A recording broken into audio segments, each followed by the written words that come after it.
लीजिए सुनिए देवकीनंदन खत्री के लिखे उपन्यास चंद्रकांता संतति के 15वें भाग के तीसरे बयान को मेरी यानी समीर गोस्वामी की आवाज में। शेर अली खां बड़ी इज्जत और आबरू के साथ घर भेजे गए। उनके सेनापति महबूब खां को भी छुट्टी मिली। भैरव सिंह मनोरमा की फिक्र में गए। तारा सिंह नानक के घर चले और कुछ फौजी सिपाहियों के साथ नकली बलभद्र सिंह, लक्ष्मी देवी, कमलनी और लाडली को लिए हुए इंद्रदेव ने अपने गुप्त स्थान की तरफ प्रस्थान किया। भूतनाथ बातें करता हुआ उन्हीं के साथ चल पड़ा और थोड़ी दूर जाने के बाद आज्ञा लेकर अपने अड्डे की तरफ रवाना हुआ, जो बराबर की पहाड़ी पर था, और देवी सिंह ने नामालूम किधर का रास्ता लिया। राजा बीरेंद्र सिंह की सवारी भी उसी दिन चुनारगढ़ की तरफ चली और तेज सिंह राजा साहब के साथ गए। हम सबसे पहले तारा सिंह के साथ चलकर नानक के घर पहुंचते हैं और उसकी जगत प्रिय स्त्री की अवस्था पर ध्यान देते हैं। इसमें कोई शक नहीं कि लड़कपन में नानक उत्साही था और उसे नाम पैदा करने की बड़ी लालसा थी, परंतु राम भोली के प्रेम ने उसका ख्याल बदल दिया और उसमें खुदगर्जी का हिस्सा कुछ ज्यादा हो गया। आखिर में जब उसने श्यामा नामक एक स्त्री से शादी कर ली, जिसका जिक्र कई दफे लिखा जा चुका है, तब से तो उसकी बुद्धि बिल्कुल ही भ्रष्ट हो गई। नानक की स्त्री श्यामा बड़ी चतुर, लालची और कुल्टा थी, मगर नानक उसे पतिव्रता और साध्वी जानकर माता के समान उसकी इज्जत करता था। नानक के नातेदार और दोस्तों की आमदरफ्त उसके घर में विशेष थी। श्यामा को रुपए पैसे की कमी न थी और वो अपनी दौलत जमीन के अंदर गाड़ कर रखा करती थी, जिसका हाल सिवाय एक नौजवान खिदमतगार के, जिसका नाम हनुमान था, और कोई भी नहीं जानता था। हनुमान यद्यपि नानक का नौकर था, परंतु इस सबब से उसकी मां कुछ दिनों तक भूतनाथ की खिदमत में रह चुकी थी। वो अपने को नौकर नहीं समझता था, बल्कि घर का मालिक समझता था। नानक की स्त्री उसे बहुत चाहती थी, यहां तक कि एक दिन उसने अपने मुंह से उसे अपना देवर स्वीकार किया था। इस सबब से वो और भी सिर चढ़ गया था। नानक के यहां एक मजदूरनी भी थी। वो नानक के काम की चाहे ना हो, मगर उसकी स्त्री के लिए उपयोगी पात्र थी और उसके द्वारा नानक की स्त्री का बहुत काम निकलता था। तारा सिंह अपने 2 चेलों को साथ लिए रोहतासगढ़ से रवाना होकर भेष बदले हुए तीसरे ही दिन नानक के घर पहुंचा। ठीक दोपहर का समय था और नानक अपने किसी दोस्त के यहां गया था, मगर उसका प्यारा खिदमतगार हनुमान दरवाजे पर बैठा अपने पड़ोसी साइसों और कोचवानों के साथ गप्पे लड़ा रहा था। तारा सिंह थोड़ी देर तक इधर उधर टहलता और टोह लेता रहा। जब उसे मालूम हो गया कि हनुमान नानक का प्यारा नौकर है और उम्र में भी अपने से बड़ा नहीं है, तो वहां से लौटा और कुछ दूर जाकर किसी सुनसान अंधेरी गली में मकान किराए पर लेने का बंदोबस्त करने लगा। संध्या होने के पहले ही इस काम से भी निश्चिंती हो गई, अर्थात उसने एक बहुत बड़ा मकान किराए पर ले लिया, जो मुद्दत से खाली पड़ा हुआ था, क्योंकि लोग उसमें भूत प्रेतों का वास समझते थे और कोई उसमें रहना पसंद नहीं करता था। उसमें जाने के लिए 3 रास्ते थे और उसके अंदर कई कोठरियां ऐसी थीं कि यदि उसमें किसी को बंद कर दिया जाए तो 1000 चिल्लाने और ऊधम मचाने पर भी किसी बाहर वाले को खबर न हो। तारा सिंह ने उसी मकान में डेरा जमाया और बाजार जाकर 2 ही घंटे में वे सब चीजें खरीद लाया जिनकी उसने जरूरत समझी और जो एक अमीराना ढंग से रहने वाले आदमी के लिए आवश्यक थीं। इस काम से भी छुट्टी पाकर उसने मोमबत्ती जलाई और आईना तथा अय्यारी का बटुआ सामने रखकर अपनी सूरत बदलने का उद्योग करने लगा। शीघ्र ही एक खूबसूरत नौजवान अमीर की सूरत बनाकर वो घर से बाहर निकला और मकान में एक चेले को छोड़कर नानक के घर की तरफ रवाना हुआ।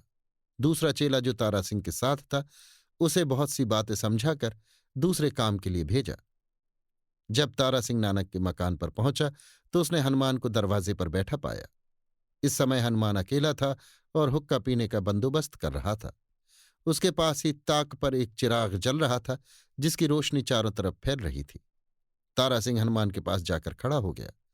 हनुमान ने बड़े गौर से उसकी सूरत देखी और रौब में आकर हुक्का छोड़ के खड़ा हो गया।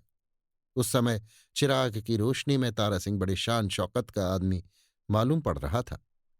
खूबसूरती बनाने की तारा सिंह को जरूरत न थी, क्योंकि वो स्वयं खूबसूरत और नौजवान आदमी था, परंतु रूप बदलने की नीयत से उसने अपने चेहरे पर रोगन जरूर लगाया था, जिससे वो इस समय और भी खूबसूरत और शौकीन लग रहा था।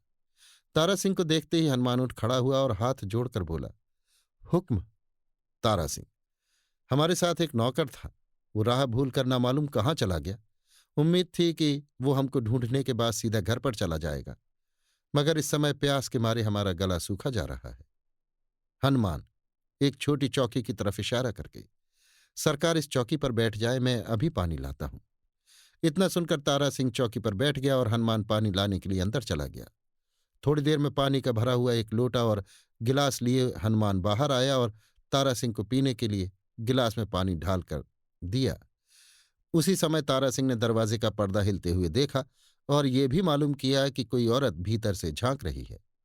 पानी पीने के बाद तारा सिंह ने 5 रुपए हनुमान के हाथ में दिए और वहां से उठकर दूसरी तरफ का रास्ता लिया।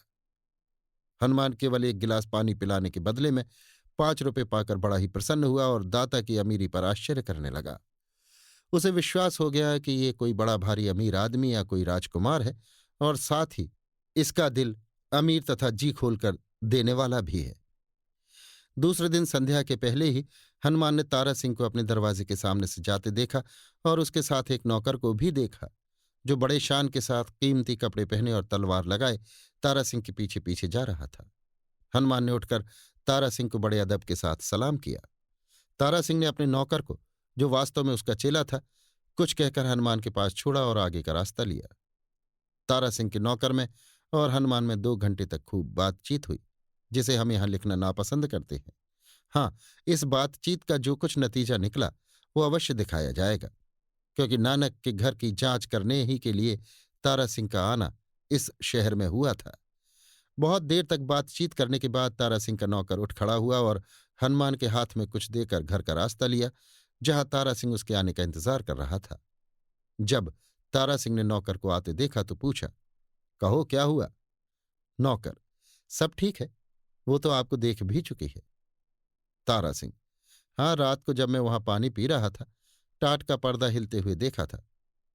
तो और भी कुछ हालचाल मालूम हुआ? नौकर, जी हाँ, बड़ी बड़ी बातें हुई। वो तो पूरी खानगी है।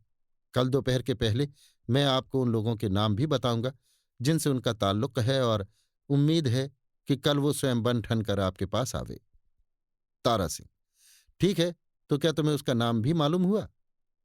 नौकर, जी हाँ, उसका नाम श्यामा है और अपने पति अर्थात नानक के लिए तो वो रूप गर्विता नायिका है। तारा सिंह, बड़े अफसोस की बात है। निस्संदेह भूतनाथ के लिए ये कलंक है। ऐसी औरत का पति इस योग्य नहीं कि हम लोग उसे अपने पास बिठावें या उसका छुआ पानी भी पिएं। खैर, अब तुम घर में बैठो, मैं गश्त लगाने के लिए जाता हूं।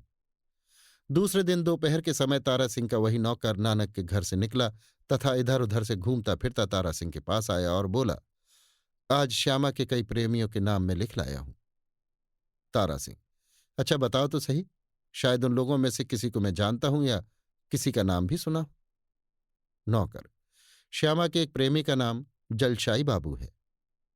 तारा सिंह गौर करके, जलशाई बाबू को तो मैं जानता हूं, वे तो बड़े नेक और बुद्धिमान हैं। नौकर, जी हां, वही लंबे और गोरे से। वे तरह तरह के कपड़े राजधानी से लाकर उसे दिया करते हैं। और दूसरे प्रेमी का नाम त्रिभुवन नायक है और उन्हें महत्व की पदवी भी है। और तीसरे प्रेमी का नाम माया प्रसाद है, जो राजा साहब के कोषाध्यक्ष है। और चौथे प्रेमी का नाम आनंद वन बिहारी है। और 5। तारा सिंह, बस बस बस, मैं विशेष नाम सुनना पसंद नहीं करता। नौकर, जो हुक्म।